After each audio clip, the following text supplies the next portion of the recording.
नमस्कार. या नोडच्या माध्यमातून पुन्हा आपण सर्वांचं स्वागत करतो. तर पवित्र पोर्टलला पसंती क्रम जनरेट करून ते लॉक करण्याची सुविधा सध्या सुरू आहे. परंतु 16 तारखेपर्यंत म्हणजे उद्या हा शेवटचा दिवस असेल की तुम्हाला प्राधान्यक्रम लॉक करायचे आहेत. कदाचित कदाचित मुदतवाढ होऊ शकते, परंतु शक्यता खूप कमी आहे. मुदतवाढ झाली तर मग तुम्हाला अजून 1-2 दिवस वाढून मिळतील.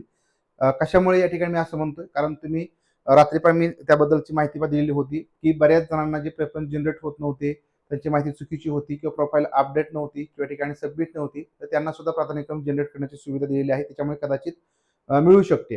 परंतु जरी नाही मिळाली तरी सुद्धा या ठिकाणी प्राधान्यक्रम बरेच जण काय करतायत लॉक करत आहेत आणि लॉक केले पाहिजे. पण लॉक करा, या ठिकाणी वेट करू नका. परंतु बऱ्याच जणांना प्राधान्यक्रम आपण जे पूर्वी लॉक केलेला आहे ते बरेच जण अनलॉक करतायत आणि अनलॉक करत असताना काहींना काही पसंतीक्रम नको आहेत, म्हणजे प्रेफरन्स आलेले आहेत ते डिलीट करायचे आहेत आणि काहींना काही पसंतीक्रम नव्याने ऍड करायचे असतात. तर हे प्राधान्यक्रम तुम्ही कसे ऍड करू शकता किंवा जे नको आहेत प्राधान्यक्रम जे नको आहेत ते कशा प्रकारे तुम्हाला डिलीट करायचे, तर हे आपण या व्हिडिओमधून बघूया. ज्याच्यामुळे तुम्हाला जे प्राधान्यक्रम नको आहेत ते इझिली डिलीट करता येतात. म्हणजे बरेच जण काय करतात की प्राधान्यक्रम सगळे पूर्ण डिलीट करून टाकतात आणि परत काय करतात, सगळे प्राधान्यक्रम तुम्ही जनरेट करता, रिजनरेट करता. तर रिजनरेट करणं, डिलीट करणं ही तुम्हाला वेळ खाऊ या ठिकाणी प्रोसेस आहे. वेळ न म्हणजे जास्त वेळ न घालवता अगदी कमी वेळेमध्ये तुम्ही हे प्राधान्यक्रम जे नको आहेत तेवढे फक्त बाजूला करायचे, जे पाहिजे तेवढेच फक्त ऍड करायचे. म्हणजे अगदी तुम्हाला जास्त ताण न घेता, जास्त टेन्शन न घेता किंवा जास्त कष्ट न करता ही प्रोसेस तुम्हाला करता येते. तर तेच आपण या छोट्याशा व्हिडिओमध्ये समजून घेऊ. यासाठी तुम्हाला लॉग इन करायचे. लॉग इन केल्यानंतर सगळ्यात महत्वाचं, तुम्हाला समजा विथ इंटरव्ह्यू किंवा विदाउट इंटरव्ह्यूचे जे काही प्राधान्यक्रम असतील ते तुम्हाला काय करायचे आहेत सगळ्यात महत्वाचं अनलॉक करायचे आहेत. अनलॉक करण्यासाठी तुम्ही अनलॉक प्रेफरन्स याच्यावरती क्लिक करायचं. नंतर पुढे तुम्हाला ओटीपी वगैरे येईल, ओटीपी टाकून तुम्ही ते अनलॉक करायचे. प्राधान्यक्रम तुमचे अनलॉक होतील त्यावेळेस तुम्हाला त्याच्या खाली generate delete preference, select preference, assign preference किंवा रिअरेंज प्रेफरन्स, तर हे टॅब तुम्हाला दिसतील. याचा अर्थ तुमचे प्रेफरन्स काय झाले, अनलॉक झाले. आता तुम्हाला काय करायचे बघा, तुम्हाला जे प्राधान्यक्रम फक्त ऍड करायचे आहेत किंवा जे प्राधान्यक्रम नको आहेत ते कसे तुम्हाला ठिकाणी काढायचे तर ते समजून घ्या. आता सुरुवातीला तुम्हाला मी प्राधान्यक्रम नवीन कसे ऍड करायचे ते दाखवतो आणि तर तीच प्रोसेस तर त्याच टॅबवर तुम्हाला प्राधान्यक्रम नको असतील ते डिलीट करण्यासाठी जायचंय. म्हणजे बघा, प्राधान्यक्रम ऍड करण्यासाठी आणि जे प्राधान्यक्रम तुम्हाला डिलीट करायचे त्यासाठी एकच टॅब वापरायचा आणि तो म्हणजे सिलेक्ट प्रेफरन्सेस. आता हा टॅब तुम्ही इथं वापरला. आता या टॅबवर तुम्ही आल्यानंतर बघा, सुरुवातीला मी तुम्हाला काय करतो, एक जो प्राधान्यक्रम आहे तो तुम्हाला ऍड करून दाखवतो आणि तोच प्राधान्यक्रम कसा बाजूला करायचा किंवा तो कसा कमी करायचा हे दाखवतो. बघा, जर तुम्हाला प्राधान्यक्रम नव्याने ऍड करायचा असेल तर बघा, इथं तुम्हाला ऑल प्रेफरन्स याच्यावरती जायचं. जिल्हे एज्युकेशन लेवल, तर जिल्हा निवडायचा आहे. तुम्हाला कोणत्या जिल्ह्यामधला पसंतीक्रम नव्याने ऍड करायचा आहे. ठीक आहे. आता बघा, ऍड करण्याची प्रोसेस फक्त ज्यांना ऍड करायचं त्यांनीच बघा, ज्यांना रिमूव्ह करायचं आहे त्यांनी प्रोसेस थोडीशी पुढची बघा. आता समजा या ठिकाणी मला अकोला मधला एक जी काही अकोल्यामध्ये एक जी संस्था आहे ती ऍड करायची. अकोला निवडला आणि सर्च प्रेफरन्स याच्यावरती क्लिक केलं. सर्च केलं की त्याच्यामध्ये सगळ्या संस्था मला दिसतील. आता यापैकी बघा की मला अकोला 1 आणि 2 नंबरचे जे प्रेफरन्स आहेत ते ऍड करायचे. म्हणजे माझे जे पहिले पसंतीक्रम होते त्यामधले हे 2 पसंतीक्रम मी काय करतोय, ऍड करतोय. आता बघा, हे ऍड केले त्यानंतर बघा, ऍड सिलेक्टेड प्रेफरन्स याच्यावरती मला क्लिक करायचे. म्हणजे काय होईल की हे जे 2 प्राधान्यक्रम आहेत ते मी पूर्वी दिल्या पसंतीक्रमामध्ये काय होतील, ऍड होतील. लक्षात घ्या, मी अनलॉक केल्यानंतर कुठल्याही प्रकारचे पसंतीक्रम म्हणजे जनरेट आणि डिलीट या ऑप्शनवरती गेलो नाही किंवा ते डिलीट केलेले नाहीत. जे तुम्ही ऑलरेडी पसंतीक्रम लॉक केले होते तेच तुमच्या आहे तसे दिसणार आहेत. फक्त तुम्ही सिलेक्ट प्रेफरन्स या टॅबवरती जायचं आहे. हे तुम्ही 2 ऍड केले. नंतर बघा, खाली यायचं आहे आणि खाली आल्यानंतर या ठिकाणी सेव्ह अँड फाइंड नेक्स्ट याच्यावरती क्लिक करायचं. बाकीचं कुठंच डिलीट सिलेक्टेड प्रेफरन्स याच्यावरती काही क्लिक करायचं नाही. नंतर बघा, आपण सेव्ह अँड फाइंड नेक्स्ट याच्यावरती क्लिक केलं. नंतर बघा काय झालं, आता जे प्राधान्यक्रम मी सुरुवातीला म्हणजे काय केलं होतं, ज्यावेळेस लॉक केले त्यावेळेस हे जे प्राधान्यक्रम आहेत ते माझे हे असाइन केले आहेत. बघा, 1 2 3 4 5 6 7 8 9 10 11 12 13 14 15 आणि जे काही मी नव्याने ऍड केले ते या ठिकाणी 1 2 3 हे या ठिकाणी 3 म्हणजे पहिला या ठिकाणी प्राधान्यक्रम ऍड झालेला दिसतोय, पण तो मी सिलेक्ट नाही केला. आता बघा, इथं एकूण प्राधान्यक्रम किती झाले बघा, हा 16 17 आणि 18 झाले. बरोबर. म्हणजे आता बघा, मी तुम्हाला परत एकदा प्रोसेस दाखवतो. हे प्राधान्यक्रम तुम्ही या ठिकाणी ऍड केले किंवा समजा या ठिकाणी हा प्राधान्यक्रम मी चेंज केला, प्राधान्यक्रम चेंज केला, 16 केला, हा 17 केला आणि हा 18 केला.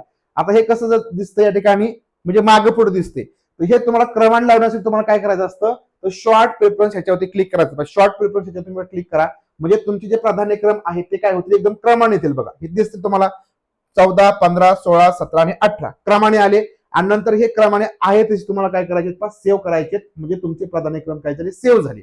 आता इथे तुम्ही बघू शकता आपण जे प्राधान्यक्रम असाइन केलेले आहेत ते बघा, 1 2 3 4 5 6 7 8 9 10 11 12 13 14 15 16 17 आणि 18 पहा. ठीक आहे. आता मला काय करायचंय, हे जे तुम्ही कशा प्रकारे ऍड करू शकता आणि तुम्हाला मी सांगितले कशा प्रकारे तुम्हाला नंबरिंग करायचं असेल, नंबरिंग कसं करायचं असेल ते तुम्ही कशा प्रकारे करू शकता. आता परत एकदा मी तुम्हाला दाखवतो. हे तुम्हाला नंबरिंग मागे पुढे करायचं असेल, म्हणजे आता खूप जास्त पसंतीक्रम असतील तर त्याच्यामध्ये पण तुम्ही हे असंच करू शकता. तर बघा, सिलेक्ट प्रेफरन्स याच्यावरती यायचंय. ठीक आहे. आता मला इथं कुठल्याही प्रकारची संस्था वगैरे ऍड नाही करायची, खाली यायचं आहे. बघा, खाली आल्यानंतर परत आपण इथे एकदा सेव्ह अँड पब्लिश करायचं, कारण बऱ्याच जणांना या ठिकाणी समजत नाही. म्हणून या ठिकाणी तुम्हाला मी ही एकदम बेसिक प्रोसेस दाखवतो. आणि काय करायचंय बघा, इथं जे प्राधान्यक्रम आलेले आहेत बघा, हे जे नंबरिंग आहे, ह्या नंबरिंग मध्ये तुम्ही काय करू शकता, बदल करू शकता. समजा बघा काय करायचंय, हा जो 18वा पसंतीक्रम आहे तर त्याच्या ऐवजी 15वा घ्यायचा आहे, 15व्याच्या ऐवजी मला 18वा घ्यायचा आहे. तर काय करावं लागेल बघा, एक तर तुम्हाला मग इथे रिअरेंज प्रेफरन्स याच्यावरती जावं लागतं, किंवा मग तुम्ही काय करा, रिसेट प्रेफरन्स याच्यावरती क्लिक करा. सोपं, तुमचे सगळे पसंतीक्रम काय होतील या ठिकाणी अशा प्रकारे ब्लँक होतील. मग तुम्ही इथून चूज करायचं. मग पहिले समजा मला काय करायचंय, पहिले हे जे काही पसंतीक्रम आहेत ते बरोबर मला 1 दुसरा तिसरा चौथा 5वा 6वा 7वा 8वा 9वा नंतर 10 11 12 13 14 पर्यंत म्हणजे बरोबर आहे. नंतर हा जो पसंतीक्रम आहे हा 15वा घ्यायचा आहे, हा 16वा घ्यायचा आणि हा 17वा घ्यायचा आहे. असा क्रम तुम्ही बदलू शकता. आणि नंतर लक्षात ठेवायचं की हे नंबरिंग टाकल्यानंतर परत शॉर्ट पेपर याच्यावर तुम्हाला क्लिक करायचं आहे आणि शॉर्ट केल्यानंतर परत सेव्ह अँड पब्लिश करायचंच आहे. ही प्रोसेस विसरायची नाही. आता बघा, आपण जे पसंतीक्रम असाइन केले ते या ठिकाणी अशा प्रकारे तुम्हाला दिसतील पहा, 16 17. आता काय झालंय बघा, एक जो पसंतीक्रम आहे तो माझा सिलेक्ट करायचा राहिला, त्यामुळे तुम्ही याच पर्यंत डिलीट करू शकता. बघा कोणता राहिलाय तो आपण कसा बघायचा, तर असाइन प्रेफरन्स याच्यावरती जायचं आणि कोणता माझा असाइन करायचा राहिलाय तो बघू शकता तुम्ही, 17 आणि बघा 18वा हा जो पसंतीक्रम आहे तो माझा असाइन करायचा राहिला, त्यामुळे पहा तो त्याच्यामध्ये सेव्ह नाही झाला. बरोबर की नाही. आता बघा, आपण हा शॉर्ट केला आणि परत या ठिकाणी आपण सेव्ह अँड पब्लिश करून हा पसंतीक्रम आपण सेव्ह करू शकतो. आता तुम्हाला 18 पसंतीक्रम दिसतील. आता मला काय करायचं, हे अशा प्रकारे तुम्ही ऍड करू शकता. म्हणजे ज्यांना ऍड करायचं नव्याने तर हे तुम्ही अशा प्रकारे ऍड करा, विदाउट एंट्री किंवा विथ एंट्री. आता ज्यांना काढायचे असतील पसंतीक्रम त्यांनी डिलीट करायचे नाही. तर कसे काढायचे ते बघा. तर काढण्यासाठी परत तुम्ही काय करायचे, असाइन प्रेफरन्स याच्यावरती यायचे. आता ज्यांना सिलेक्ट करायचे त्यांनी पहिल्यावरती आले, ज्यांना काढायचं असेल त्यांनी असाइन प्रेफरन्स याच्यावरती क्लिक करायचं आणि इथं बघा तुम्ही जे असाइन केले प्रेफरन्स आहे त्यांची यादी दिसणार आहे. आता समजा मला काय करायचं आहे, समजा हा जो 14वा पसंतीक्रम आहे तो काढायचा आहे. बघा हा 14वा तुम्ही काढला की खाली तुमचे काय होतात, आपोआप या ठिकाणी नंबरिंग होतात पहा.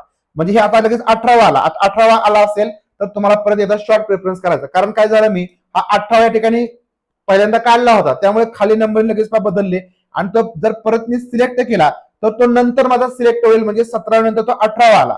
आता बघा हा जो 15वा आहे ना, 15 मी या ठिकाणी काय करतो, रिमूव्ह करतो. बघा 15 16 झालं, याला लगेच 17वा नंबर आला आणि आता तो परत मी सिलेक्ट केला त्याला 18वा नंबर झाला. ठीक आहे. आता मला काय करायचंय, हा जो 17वा आणि 18वा आहे तुम्ही काय करतो, रिमूव्ह करतो. म्हणजे बघा 13 14 15 आणि 16 एवढेच पसंतीक्रम माझे राहतील. बाकी जे तुम्ही सिलेक्ट करणार नाहीत, ज्याची समोर टिक काढणार ते तुमचे रिमूव्ह होतील. कसे ते बघा, यासाठी आपण हे रिमूव्ह केले, जे नको आहे ते फक्त त्याच्यासमोर टिक काढली, शॉर्ट पेपर याच्यावर तुम्ही क्लिक केलं आणि नंतर तुम्हाला सेव्ह अँड पब्लिश याच्यावरती क्लिक करायचे. सेव्ह अँड पब्लिश याच्यावरती क्लिक केलं, आपले पसंतीक्रम बघा 18 होते, त्यापैकी किती राहिले, 16 राहिले. एकदम साधी सोपी प्रोसेस आहे. तुम्हाला पसंतीक्रम ऍड करायचे आणि रिमूव्ह करायचे, एवढंच करायचं. बाकी डिलीट वगैरे करण्याच्या भानगडीत पडू नका, त्याला भरपूर वेळ लागतो. परत घाई गडबडीमध्ये तुमच्याकडून काही गोष्टी चुकीच्या होतील. त्यामुळे फक्त जे नको आहे त्याच्यासमोर टिक काढायची, तुमचा पसंतीक्रम काय होईल, निघून जाईल. आणि जर तुम्हाला म्हणजे असाइन प्रेफरन्स याच्यावरती जाऊन तुम्हाला सगळ्या गोष्टी व्यवस्थित दाखवलेत बघा.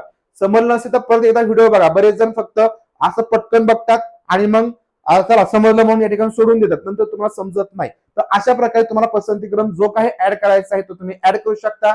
जो काही तुम्हाला रिमूव्ह करायचा असेल तर तो त्याच्यासमोर फक्त टिक रिमूव्ह करायची, तो निघून जाईल. आणि फक्त शॉर्ट करायचं आणि सेव्ह अँड नेक्स्ट करायचं आणि नंतर मग हे जे काही पसंतीक्रम आहे ते तुम्ही काय करू शकता, लॉक करू शकता. इथे तुम्हाला दिसेल बघा, असाइन प्रेफरन्स तुम्ही 16 झाले, म्हणजे जे आपण रिमूव्ह केले ते निघून गेले, बरोबर, निघून गेले. आणि जे ऍड होतील ते तुम्हाला या ठिकाणी दिसून येतील आणि हेच तुम्हाला लॉक करायचे. हेच पसंतीक्रम तुम्ही अशा प्रकारे रिमूव्ह करून ते या ठिकाणी तुम्हाला नव्याने ऍड करायचे असेल तुम्ही ऍड करू शकता. तर अशा प्रकारची साधी सोपी प्रोसेस आहे.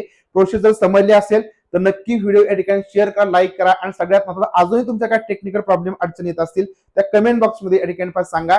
व्हिडिओ सगळ्यात महत्त्वाचं चॅनल सबस्क्राईब करा.